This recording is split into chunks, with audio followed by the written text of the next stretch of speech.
తాకట్టులో ఉన్న బంగారం అమ్మాలనుకునే వారి ఇన్ఫర్మేషన్ ఇస్తే దాని వాల్యుయేషన్ బట్టి మీకు కమిషన్ కూడా ఇస్తుంది గోల్డ్ హబ్.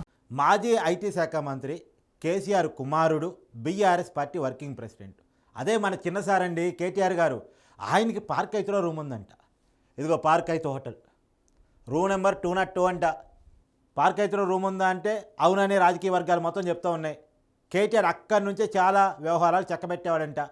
అక్కడ మొత్తం ప్రైవేట్ సెక్యూరిటీ ఉంటుందట.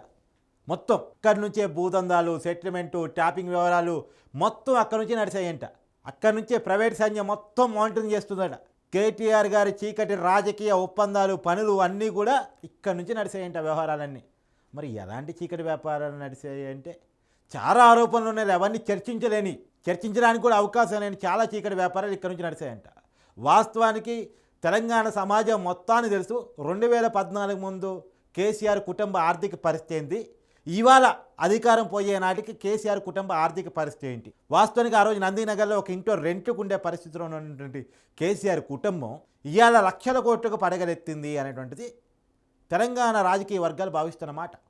వాస్తవానికి కేసీఆర్కి ఒక ఫామ్ హౌస్ ఉంది, అది ఎర్రవెల్లి ఫామ్ హౌస్ అందరికీ తెలుసు. కేటీఆర్ కూడా ఫామ్ హౌస్ ఉంది, అది జనవాడ ఫామ్ హౌస్ అని ఈ మధ్యన తెలిసింది. వాస్తవానికి ఇంతకుముందు నుంచి తెలిసినా కేటీఆర్ బుకాయించేవాడు, ఇది నా ఫామ్ హౌస్ కాదు, నేను రెంట్కుంటున్నాను, అది ఇదని చెప్పేవాడు.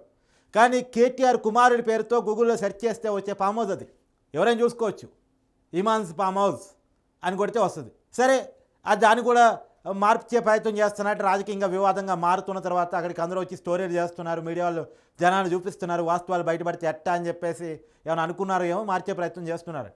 సరే, ఏదేమైనా మళ్ళీ పార్క్ అయితే విషయానికి వస్తే ఇక్కడ మాత్రం చాలా భూదందాలు అయితేంది, సెటిల్మెంటు, ట్యాపింగ్ వ్యవహారాలు, ఇంకేదో చీకటి వ్యవహారాలు అంతా నడిపిస్తున్నారట. హైదరాబాద్ డెవలప్మెంట్కి అడ్డా చేసిన కేటీఆర్ గారు హైదరాబాద్లో డ్రగ్స్ కూడా అడ్డాగా మారిపోయింది, గంజాయి కూడా అడ్డాగా మారిపోయింది. ఎంత డెవలప్మెంటుకి హైదరాబాద్ అడ్డాగా మారిపోయిందో అంతే పెద్ద ఎత్తున గంజాయికి, డ్రగ్స్కి అడ్డాగా మారిపోయింది. అసలు డ్రగ్స్ విషయంలో అయితే మా ఊరు కథలు కాదు.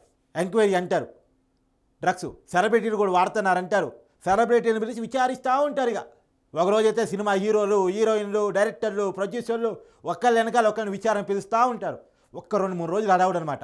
ఒక పెద్ద కుటుంబంలో పెద్ద వ్యక్తి దీని వెనకాల ఉన్నాడు అని స్టోరీలు. తర్వాత ఆ కేసు ఏమైంది ఎవరికి తెలియదు. ఎందుకంటే ఈ పార్క్ అయితే రూమ్లో సెటిల్మెంట్ అవుతుంది కదా, ఈ పార్క్ అయితే రూమ్కేనో ఆ దందాలకి సంబంధం ఉంటుంది కదా. ఇదే చాలామందిలో ఉన్న అనుమానం, ఇదే చాలా మందిలో ఉన్న అనుమానం. మరి రేవంత్ రెడ్డి సర్కార్ ఏమైనా వీటిని బయటపెట్టే ప్రయత్నం చేస్తుందా? చూడాలి మరి ఎంతవరకు బయటపెట్టిద్ది అనేటువంటిది.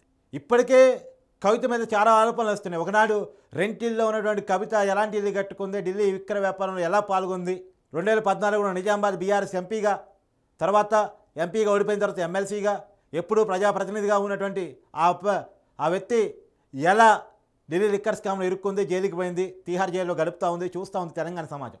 కేసీఆర్ కుటుంబం ఏ రకంగా అక్రమ మార్గాల్లో ఏ పని చేసింది అనేటువంటిది ఒక్కొక్కటిగా బయటకు వస్తూ ఉంది. మొన్న కేసీఆర్ ఒక మీడియా ఛానల్ లైవ్కి వచ్చాడు. మరి ఏమైనా చెప్పాడంటే చెప్పలే. ట్యాపింగ్ గురించి అడిగితే నాకేం సంబంధం, అది పోలీసులు చేసి ఉంటారు, అది ప్రభుత్వానికి సంబంధం లేదట, పోలీసులు చేస్తారంట. మరి పోలీసులు ప్రభుత్వం భాగం కాదా? ఎవరు చెవులో పూలు పెడుతున్నారు? నమ్మేవాడు అయితే మీరు చెవులో పూలు పెడతారా? ఏం సార్ ఇది? పోలీసులు మీ పర్మిషన్ లేకుండా, సీఎంగా మీ పర్మిషన్ లేకుండా, ఐటీ శాఖ మంత్రిగా కేటీఆర్ పర్మిషన్ లేకుండా ఫోన్ ట్యాపింగ్ చేస్తారా? అది అయ్యే పనేనా? అసలు ఎవరైనా నమ్ముతారా? ఎవరైనా నమ్మే అవకాశం ఉందా? అసలు ఓకే, ఫోన్ ట్యాపింగ్ పరికరాలు ఎక్కడ కొన్నారు? ఇజ్రాయెల్ నుంచి కొన్నారని సమాచారం. ఇజ్రాయెల్ నుంచి అన్ని 100 కోట్ల పోలీసులు శాలరీలో నుంచి డబ్బులన్నీ తీసి రాష్ట్రంలో ఉన్న పోలీసు అంతా చందాలు తీసుకొని కొన్నారా? ప్రభుత్వ డబ్బులు కాదు, ప్రజల డబ్బులు కాదు. ఈ ప్రశ్నలకు సమాధానం ఉండవు, చెప్పరు, అక్కడ అడగరు, ఇది చెప్పరు. అదే గవర్నమెంట్లో ఉన్న ఇవన్నీ అడిగారనుకో కేసులు, దాడులు.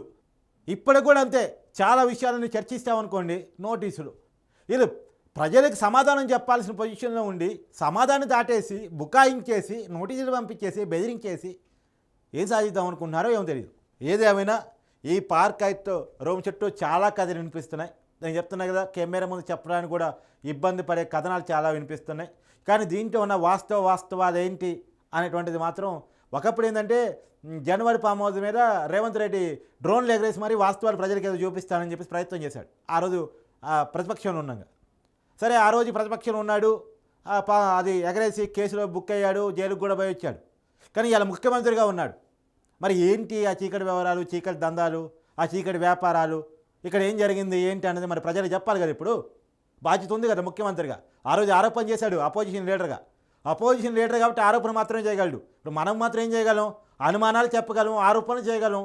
అంతిమంగా విచారించాల్సింది, బయట పెట్టాల్సింది ఎవరు? ప్రభుత్వం. మరి రేవంత్ రెడ్డి గారు బయట పెడతారా లేదు చూడాలి. అంటే ఇక్కడ కూడా చాలా అనుమానాలు. ఫోన్ ట్యాపింగ్ అధికారుల వరకే వదిలేస్తారా? కేటీఆర్ కేసీఆర్ వరకు తీసుకెళ్తారా? లేదా ఇతర విషయాలన్నీ కేటీఆర్ని ఇరికించే వరకు, కేసీఆర్ని అరెస్ట్ చేసే వరకు వెళ్తాయా వెళ్ళవని తెలంగాణ ప్రజల్లో చాలా అనుమానాలు ఉన్నాయి. ఎందుకంటే వీఐపీలకు సంబంధించిన కేసులు ఎలా ఉండి అంటే ఒక 4 రోజులు హడావుడి ఉంటుంది. తర్వాత ఆ కేసులు ఏమవుతాయో ఎటుపోతాయో ఎవరికి తెలియదు. కారణం ఏంటంటే ఒకరితో ఒకరు చేసుకునే చీకటి ఒప్పందాలు. ఇప్పుడు కేసీఆర్కునో రేవంత్ రెడ్డికి చీకటి ఒప్పందం జరిగిందనుకో, ఇక వదిలేసే కేసులు నీకు ఒక వాటా నాకు ఒక వాటా అనుకున్నారనుకోండి, ఆ కేసు ఎటు కాదు, కేసు ఎడిపోయితే కూడా తెలీదు. ఎంక్వైరీ చేసేవాళ్ళు ఆ ఫైల్ మూసేస్తారు. ఇప్పుడు అదే తెలంగాణ ప్రజల్లో చాలా అనుమానాలు. సరే, ఎనీవే మళ్ళొకసారి పార్క్ అయితే హోటల్కి వచ్చేస్తే మనకి బంజారాహిల్స్లో హైదరాబాద్లో బ్రహ్మాండమైనటువంటి హోటలు, అక్కడ బ్రహ్మాండమైన సూత్రం కేటీఆర్ గారికి ఉందంట. అక్కడ సాగించిన వ్యవహారాల మీద వాస్తవాలు ప్రజలకు తెలవాలి, తెలంగాణ ప్రజలకి తెలవాలి.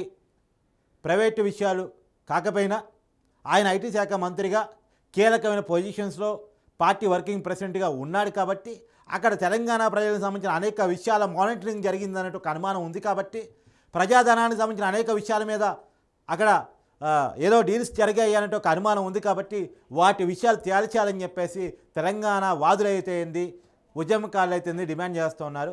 మరి చూడాలి రేవంత్ రెడ్డి గారు ఏ మేరకు తేలుస్తారో ఏంటో.